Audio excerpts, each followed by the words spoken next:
বাধা দেওয়া হয়নি, বাধা প্রদান করাও হবে না। তেল আমাদের দেশে ঠিকই আসতেছে, কিন্তু তেল পাম্পে তেল নাই। কিন্তু আবার একটা জিনিস খবর শুনে একটু অবাক হওয়ারই বিষয়, তেল পাম্পে তেল নাই কিন্তু খোলা বাজারে তেলের অভাব নাই। 300-400 টাকা লিটার। এটা হলো সিন্ডিকেট। বলে আমার মত, আমার সিল, আমার সম্মতি, আমার চেষ্টায় দ্বারা যদি কোনো খারাপ ব্যক্তি কুপুরুত্ব করে, মানুষের অন্যায় রাহাজানি যদি করে, মানুষের আমানত যদি খেয়ে ফেলে,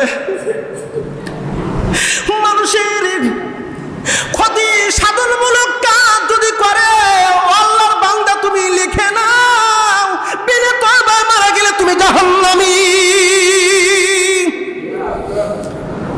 আবেগ দিয়ে দুনিয়া চলে না মুসলমান। ইসলামে আবেগের কোনো স্থান নাই।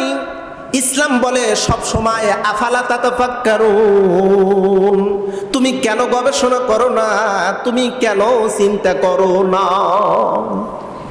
চিন্তা করেন, এখন বুঝে না।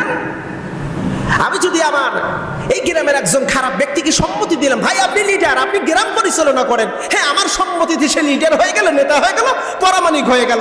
নেতা হওয়ার পরেই শোষণ, নির্যাতন আর টেন্ডারবাজি, ওই সিন্ডিকেট ইত্যাদি। এক কথা হলো আল্লাহদ্রোহী, মানবতা বিরোধীমূলক কাজে যদি সে অংশগ্রহণ করে, ও যত গুণ করবে আমার আমল নামায় অটোমেটিক শুধু যোগ হতেই থাকবে, হতেই থাকবে। সূরা রাদের 17 নম্বর আয়াতের তাফসীর খুলে দেখুন, খুব গুরুত্বপূর্ণ কথা। কিয়ামতের ময়দানে বান্দার হাতে আমলনামা দেওয়া হবে। বান্দা দেখবে আমার আমলনামায় শুধু জেনার গুনাহ, আমার আমলনামায় ধর্ষণের গুনাহ, আমার আমলনামায় মানুষ হত্যার গুনাহ, আমার আমলনামায় মানুষ ঠকানো গুনাহ, আমার আমলনামায় মানুষ ধোঁকা দেওয়ার গুনাহ। আল্লাহ, আমি তো কোনোদিন মানুষকে মারা তো দূরের কথা, একটা থাপ্পড়ও দেই নাই, তাহলে আমার আমলনামায় কেন ওই মানুষ হত্যার গুনাহ লেখা হলো? আমি কোনোদিন পরনারীর চেহারার দিকে তাকাই নাই, রব কেন আমার আমলনামায় জেনার গুনাহ লেখা হলো? আল্লাহ কয়, ও সলিমউদ্দিন, তোর লাড্ডু মিয়া ছিল তোর নেতা, তুই প্রমোট করেছিস, ও যা যা করেছে সেই গুনাহ তোর আমলনামায় অটোমেটিক দিয়েছি আমি। নাউজুবিল্লাহ কবেন না সুবহানাল্লাহ। অপ্রিয় বন্ধু, ভালো করে লক্ষ্য করুন, আবেগ দিয়ে কখনো দুনিয়া চলে না। এজন্য বিবেক খাটানো দরকার আছে না নাই? জোরে বলতে হবে, বিবেক দরকার আছে না নাই? বিবেকের দরকার আছে। আমি ইতিপূর্বে অর্থাৎ 5ই আগস্টের পরে মসজিদে একদিন আলোচনা হয়েছিল যে এই গ্রামে আপনারা গান বাজনা বাজায় না, আপনাদের অনুরোধ, একটা মানে অশ্লীল গান বাজনা বাজলে 10 ধরনের কবিরা গুনাহ হয়, 10 রকমের কবিরা গুনাহ হয়। আমি সেদিন বলেছিলাম, আপনারা সবাই সম্মতি দিয়েছিলেন। নেক্সট টাইমে দেখা গেল আবার গান বাজনা হচ্ছে, গান বাজনা বাজাচ্ছে। কেউ কয়, বাবু বিয়ে বাড়ি এগুলো না হলে কি হয়? বাবু এগুলো করেই থাকে, আমরা প্রতিবাদ করতে পারবো না, বা আমাদের কথা কেউ শুনবে না। আমি বলি, বন্ধু আপনাদেরকে যদি জিজ্ঞেস করি, 570 খ্রিস্টাব্দে 12ই রবিউল আউয়াল সোমবার দিবাগত রাত্রিতে বিশ্ব নবীজির যখন আগমন হয়, নবীজি ছিলেন হক একা, গোটা দুনিয়া ছিল বাতিল। গোটা দুনিয়া ছিল বাতিল, কারণ ওই সময়টাকে বলা হয় আইয়ামে জাহিলিয়া, অন্ধকারের যুগ, মূর্খতার যুগ, জাহিলিয়াতের যুগ। রাসূল ছিলেন একা হক, আর পুরো দুনিয়া ছিল বেহক। তাই বলে কি রাসূল ওই বেহকদের সাথে মিশ্রণ হয়ে, আমাদের দেশের একটা ভাষা আছে, লোক সংখ্যা অধিক সংখ্যক যেদিকে বেশি আমরাও সেদিকে যাই, যেখানে লোক সংখ্যা বেশি নাই ওই দিকে আমরা নাই। বলে বাবু ওখানে বেশি তাই আমরা যাই, ওখানে কম ওখানে আমরা যাই না। আবার কথা আছে, লোকে যারা ভালো বলে ভালো সে হয়, এরকম কথা সমাজের মধ্যে আছে না নাই? জোরে বলতে হবে, আছে না নাই? লোকে যারা ভালো বলে ভালো সে হয়, আমি বলি ভুল কথা। আল্লাহ যারা ভালো বলবে ভালো সে হবে।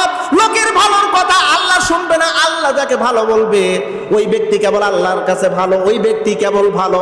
হুজুর আমার একা হক, গোটা দুনিয়া ছিল বেহক। বিশ্বনবী বাতিলের সঙ্গে আপোষ করেন নাই।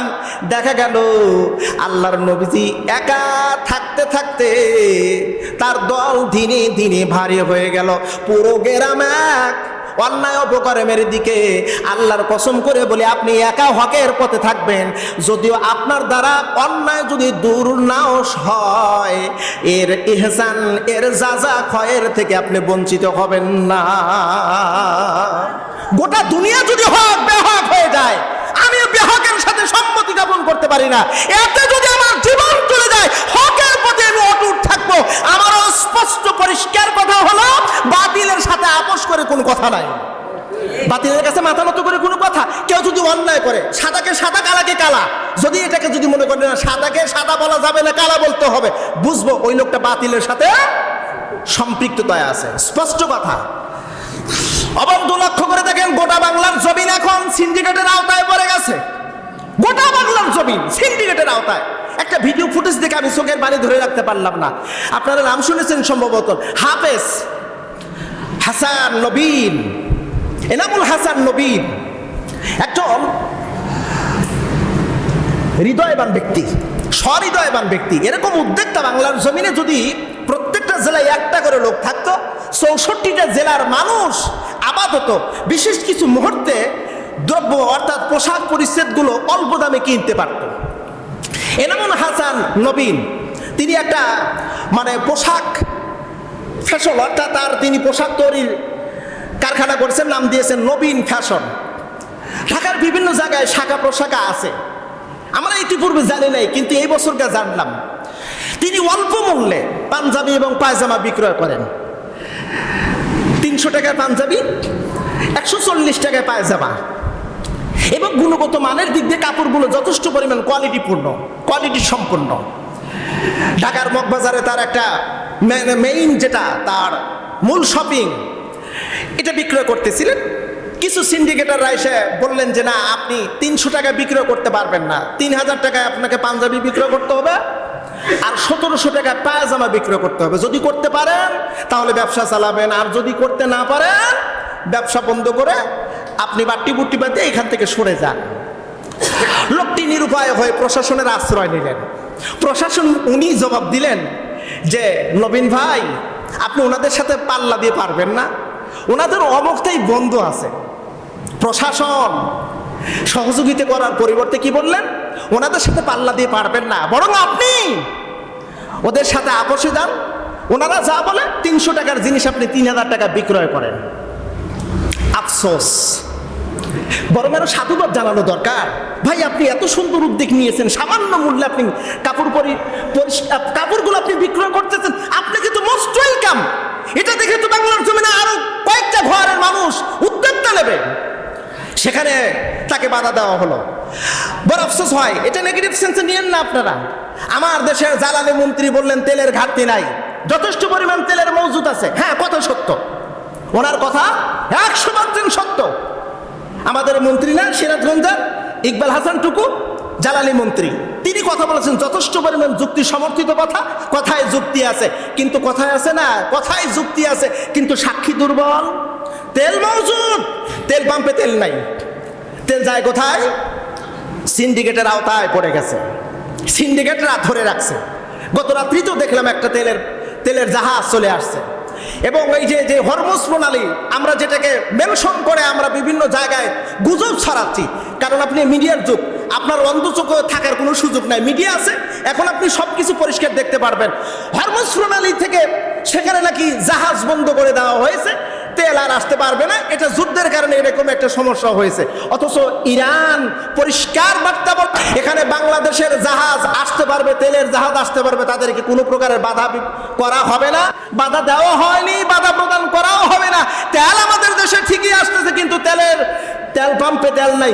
কিন্তু আবার একটা জিনিস খবর শুনে একটু অবাক হওয়ারই বিষয়, তেল পাম্পে তেল নাই কিন্তু খোলা বাজারে তেলের অভাব নাই। 300-400 টাকা লিটার, এটা হলো সিন্ডিকেট। এই সিন্ডিকেট যারা ব্যবসা করতেছে, এরা কবিরা গুনাহ করতেছে। সিন্ডিকেটের ব্যবসায় যা মুনাফা অর্জন করতে সম্পূর্ণটাই হারাম। আপনাকে হালাল পদ্ধতি ইনকাম করতে হবে, হালাল পদ্ধতিতে ইনকাম করে আপনার সম্পদ বৃদ্ধি করেন। হালাল কাজ আছে না, কত ব্যবসা আছে, কত রকমের ইনকামিং সোর্স আছে যার হিসাব নাই। আল্লাহ পাক বলেন, বান্দা তোমার আগে দুনিয়া দরকার। অপ্রিয় বন্ধুরা, অতি দরিদ্রতা হলো কুফরের দিকে বান্দাকে ঠেলে নিয়ে যায়। কবিরা গুনার দিকে ঠেলে নিয়ে যায়। অর্থ সচ্ছলতা আমাদের ব্যাপক প্রয়োজন, বিশেষ করে ওলামা হযরতদের জন্য আর্থিক সচ্ছলতাটা মহা জরুরি। ওলামায়ে কেরামদের জন্য আর্থিক সচ্ছলতাটা বেশি জরুরি। এখন অনেকেই মনে করতে পারেন, হুজুর বুঝতে পারছি, এইবার বুঝে আপনাকে পকেট ভারী করার চিন্তা ভাবনা। না না, আপনারা একটা কথা মাথায় রাখবেন, ওলামায়ে কেরামরা যদি আর্থিক সচ্ছলতা যদি পায়, কখনো বাতিলের কাছে মাথা নত করবে না। কারণ উলামায়ে কেরামদের দায়িত্ব আপনাদের চাইতে শত শত গুণ বৃদ্ধি। কেন আল্লাহ রাসূল বলছেন, বাল্লিগু আন্নী ওয়ালাউ আয়া, আমার পক্ষ থেকে যদি একটা আয়াত পাও মানুষের দ্বারে পৌঁছিয়ে দাও। এই দায়িত্ব তো আপনার উপরে নাই, কারণ আপনি জানেন অল্প, আপনার কাজ অল্প।